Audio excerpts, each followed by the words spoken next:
Well, welcome to Started Up here on ZDNet. This is where we talk to young entrepreneurs about what could be the next big idea, and I'm with Jonathan Baruch to talk about Roamz. Thanks for having me. Oh, welcome. So this is a sort of like if I'm right, the idea is it's an app for your mobile phone.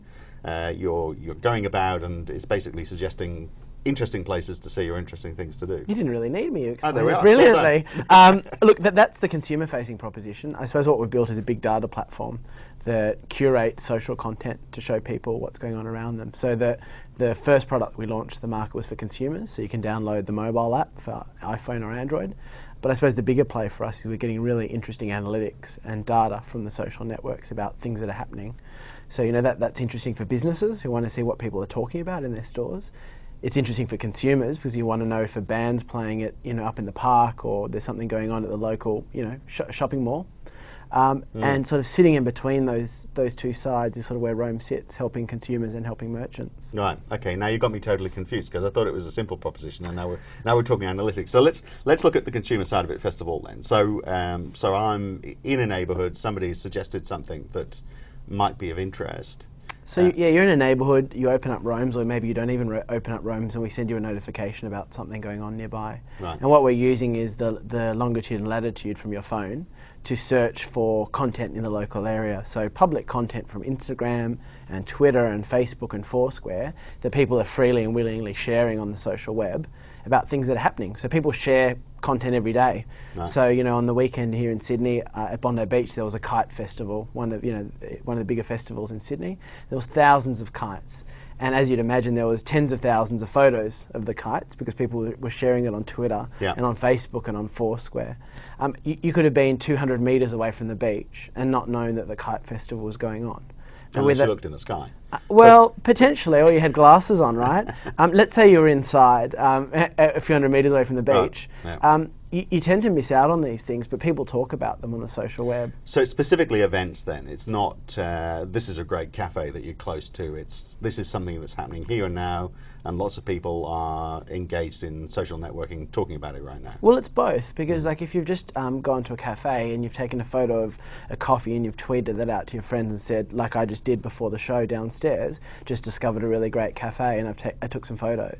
If I'm looking for coffee and I'm in the local area, that's quite relevant if someone's just discovered an interesting cafe.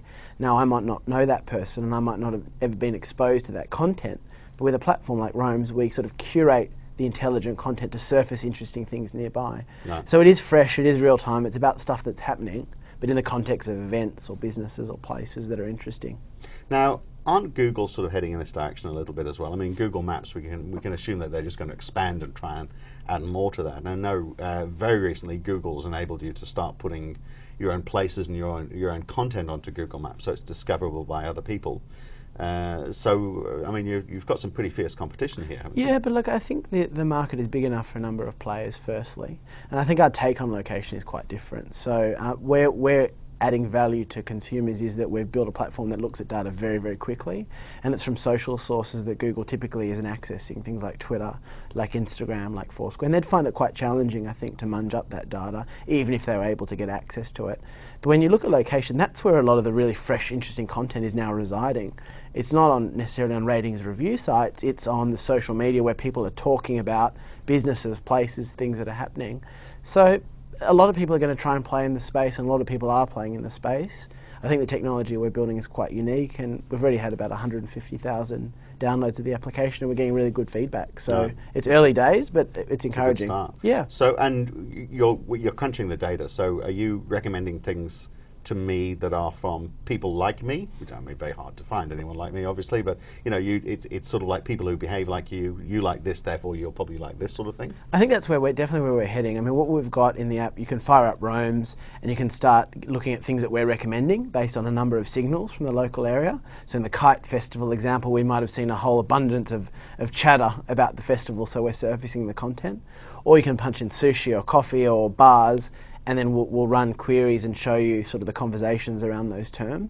Where it's getting to for us is we want to be in a position where the phone is in your pocket, you've installed Roamz once, and we come to life when there's something really interesting nearby. So we're alerting you to the Kite Festival when you happen to be in Bondi, and when we don't add any value to your life, we just shut up.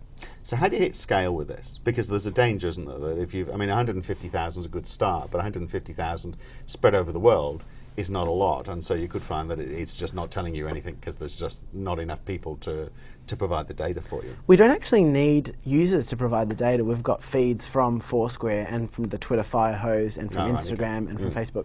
So the abundance of data isn't our problem because that data exists.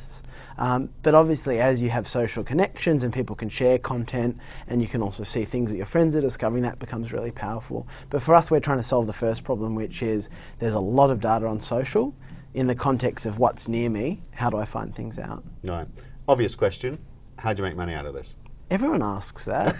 Well, it's a business. It is a business. And so the way that we're thinking about it is if we are a platform that people go to find out about interesting places and things nearby, and if we're a platform that businesses and merchants go to get a bit of understanding and competitive insight about what the people are saying in their stores and their businesses are nearby, then there's a monetization play both to generate demand, to provide data, to give valuable insight, to offer deals, rewards, incentives, to really connect the merchant piece with the consumer piece.